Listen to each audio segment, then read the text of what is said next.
Hello. It seems that everywhere we look these days, there are models and techniques telling us how to create and manifest what we want in life. We keep hearing that we create our reality. I, for one, have been looking at these models and devouring all I could about them for several years. And my question always came back to, if I'm creating my reality, why am I getting this? Hello, my name is Mauricio Acevedo and I am the director of the Field Project. This question of, if I'm creating my reality, why am I getting this, is exactly the question that our work at the Field Project answers, and what we will look and talk about in this short video.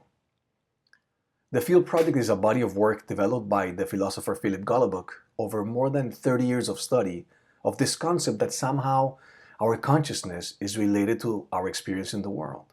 This idea that we create our reality that is so mainstream now. This notion started in the 1970s when a movement began to recognize that there seemed to be a relationship between how we saw our life and the types of experiences and manifestations that came our way. Many authors have talked about these principles, sharing this knowledge with millions of people all over the world, bringing many stories of joys and fulfillment to many lives. Looking at these models in detail, however, we started to realize that although they seemed to work sometimes and brought about conditions that seemed to be directly related to what the practitioner wanted, most of the time they did not work consistently.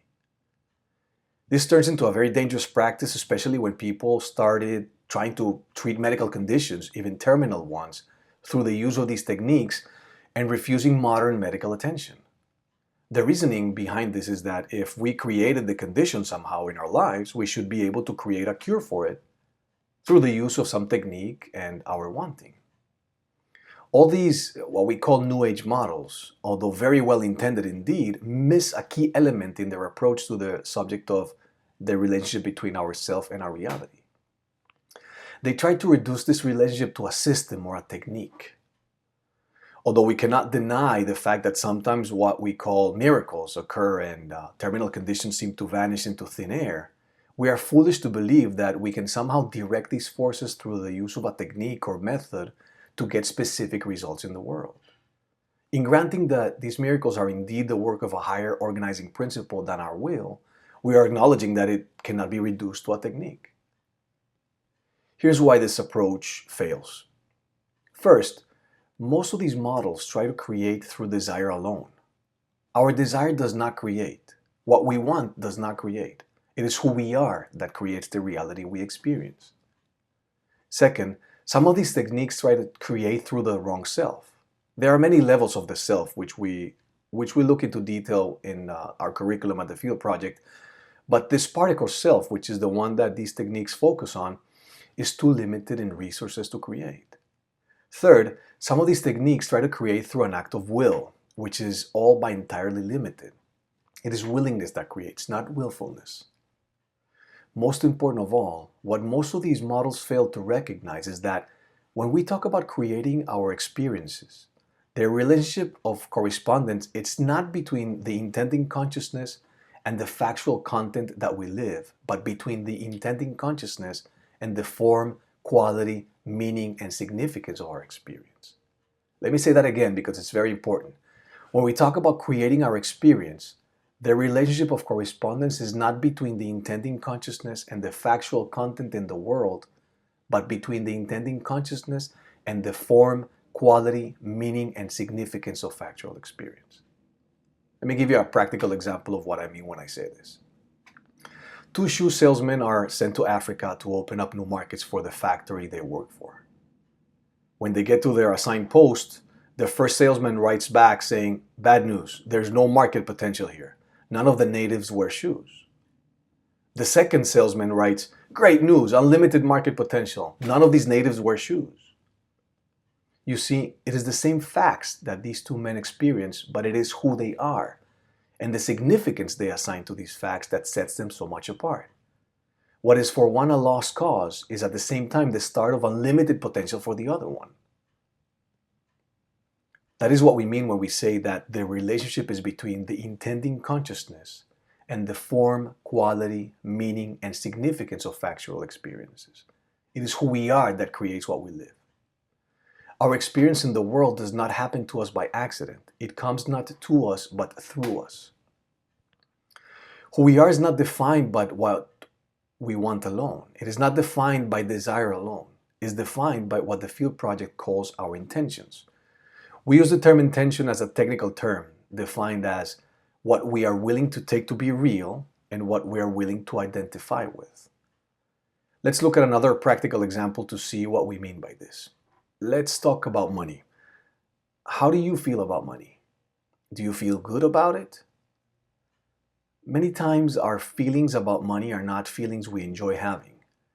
We say things like, you have to work hard to get it, or you never have enough of it, or money is the root of all evil, or good spiritual people don't have a lot of it, or what right do I have to a lot of money when so many people have nothing, and so on. Do you recognize yourself in any of these statements? Our feelings, and especially our moods, reveal our intentions about something. Our feelings follow directly from our intentions. So feeling something we like feeling indicates that we are intending what pleases us. Feeling something we don't want to feel indicates that we are intending something that displeases us. Either way, it is our intentions that create. And just as efficiently, whether we're intending what we want or what we don't want. So the Field Project talks about the principle of correspondence. Through this mysterious non-local effect, our intentions inform outer events. The infinite organizing intelligence of being ensures that there is agreement between our intentions and our factual experience. This means that we get what we agree with whether or not we want it. So in the example of money, as long as prosperity is disagreeable to us for any reason, like we saw in the previous statements, it either will not come into our world, or if it does come, it will not carry the significance that we want. Prosperity is essentially a state of consciousness that we may adopt regardless of the facts, like the shoe salesman. Someone with millions of dollars may struggle and suffer the frustration of never having enough, while somebody receiving a warm meal may feel like a king.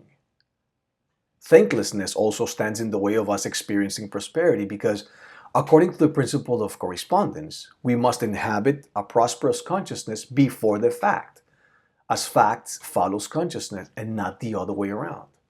Gratitude is a powerful way to inhabit or embody the consciousness of already having received, since normally it is after having received what we want that we are grateful. Gratitude before the fact summons the fact into being.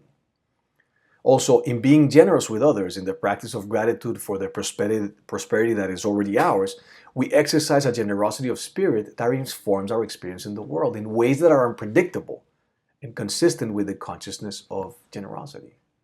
As we give, so we receive. This is the ancient spiritual principle of correspondence. It helps greatly to realize that we are already receiving. We receive air to breathe, a world appearing mysteriously on the canvas of time and space, a sense of identity, countless physiological processes that sustain us at each moment, and much more. Often we fail to appreciate all that we are receiving, but we are free to take note of it and enter a state of gratitude for the mainly daily miracles and gifts that we get, instead of being focused on what we lack. These are just two examples of how the Field Project looks at the relationship between consciousness and reality differently than all of the I am creating my reality models out there. What the Field Project does is turn this relationship literally inside out and shows us that we are creating our lives, as long as we're not trying to use a technique to create it. Find us at thefieldproject.net. There are tons of free resources on our resource section, as well as many articles on our reality blog. Thanks again for watching, and see you on the next video.